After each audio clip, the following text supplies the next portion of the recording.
Bonjour à tous et merci de nous suivre sur Ecclesia TV. Voici les titres de cette édition. Depuis le samedi 3 février dernier, se tient à Abidjan, en Côte d'Ivoire, le 11e Conseil permanent des conférences épiscopales réunies de l'Afrique de l'Ouest. Les assises qui sont guidées par le thème pour une église synodale, communion, participation et mission, chemin parcouru et à parcourir, permettent aux prélats d'aborder des questions d'ordre pastoral, moral et social.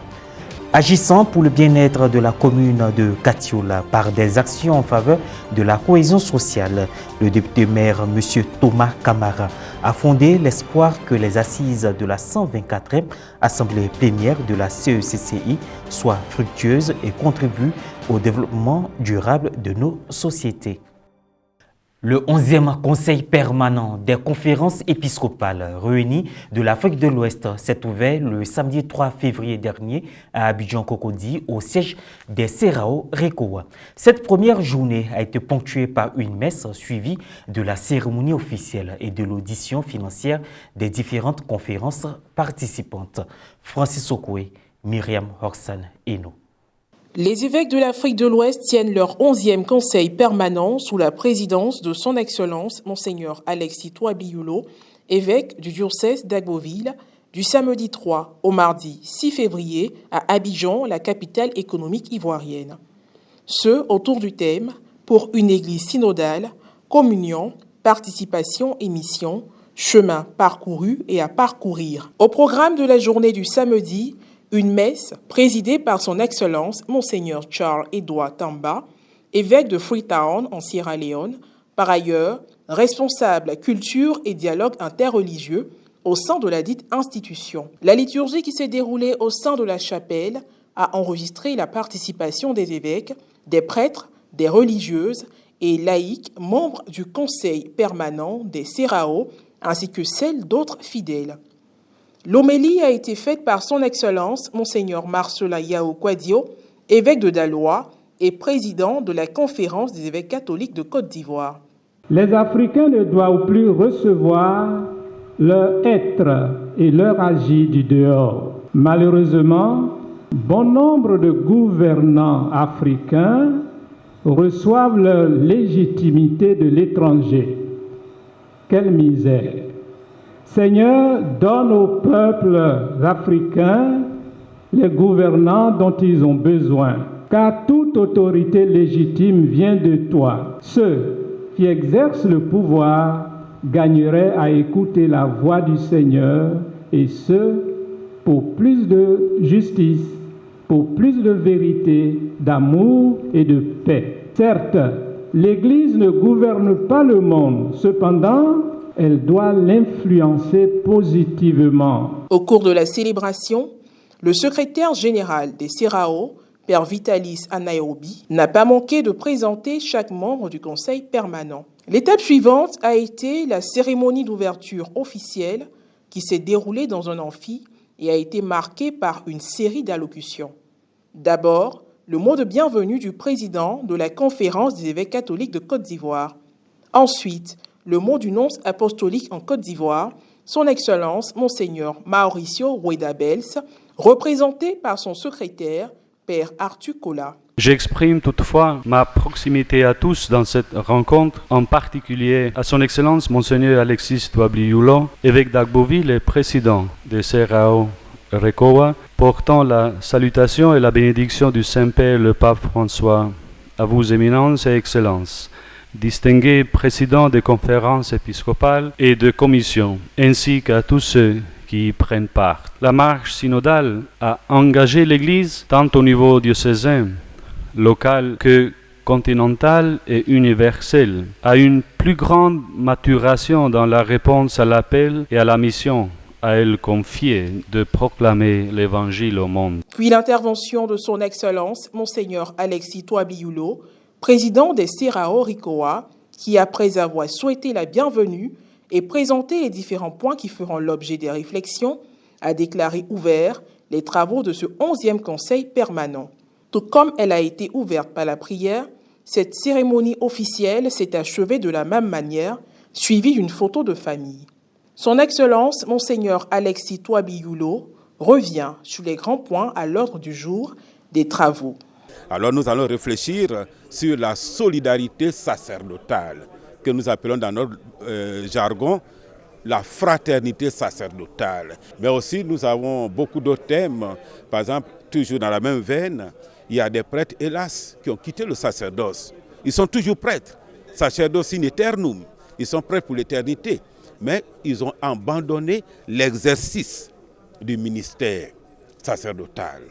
Et hélas, ils deviennent de plus en plus nombreux. Est-ce qu'on va les laisser comme ça? Bon, ils sont partis, qu'ils s'en aillent? Non, ils demeurent nos frères. Nous avons ça aussi au programme, le financement de la construction du nouveau siège de la CERAO à Abuja. Et puis, nos commissions que nous devons redynamiser, que nous devons réorganiser. Rappelons que les conférences épiscopales réunies de l'Afrique de l'Ouest, en anglais, Regional Episcopal Conferences of West Africa, est une institution qui rassemble les membres des conférences épiscopales de 16 pays d'Afrique de l'Ouest, francophones, anglophones et lusophones. Je vous le disais en titre, le ministre Thomas Camara, député maire de Katiola, a partagé sa joie d'accueillir les archevêques et évêques catholiques ivoiriens pour leur 124e assemblée plénière tenue du 22 au 28 janvier dernier. Il a émis le souhait que les conclusions de ces travaux puissent contribuer à la paix, à la cohésion, à la solidarité et au développement de la Côte d'Ivoire. Commentaire Morel Poti. La ville de Katiola a abrité du lundi 22 au dimanche 28 janvier dernier la 124e assemblée plénière des évêques catholiques de Côte d'Ivoire. La cérémonie d'ouverture des travaux a eu lieu le mardi 23 janvier en présence des autorités et cadres de la région, à l'instar du ministre Thomas Camara, député maire de Katiola et par ailleurs président du conseil d'administration du fonds d'entretien routier.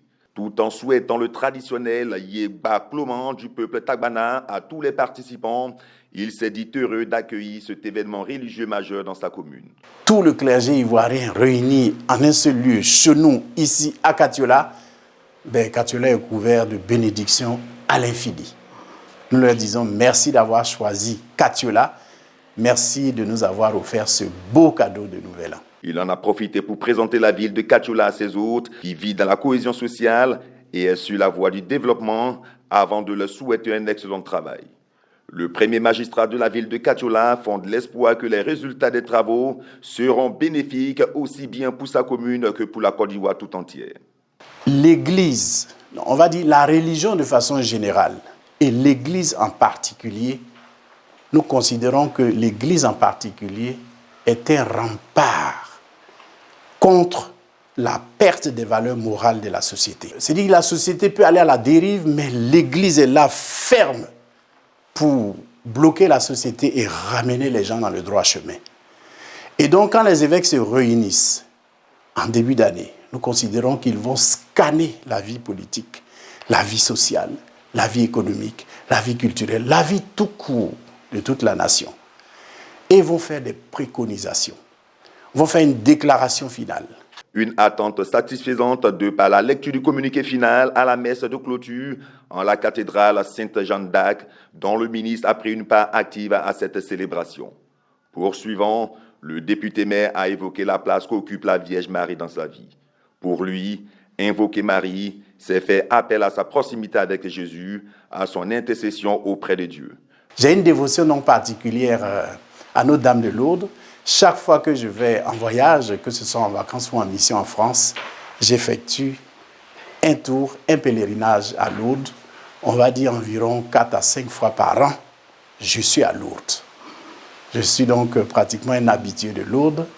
Et Notre-Dame de Lourdes, la Vierge Marie, me le rend bien, très bien. Je me confie totalement à la Vierge Marie. Et par ce qui m'est arrivé, à travers tout ce que j'ai pu connaître comme promotion, comme avancement, comme santé, comme bonheur, je suis convaincu, hyper convaincu que Notre-Dame de Lourdes a son regard bienveillant sur moi.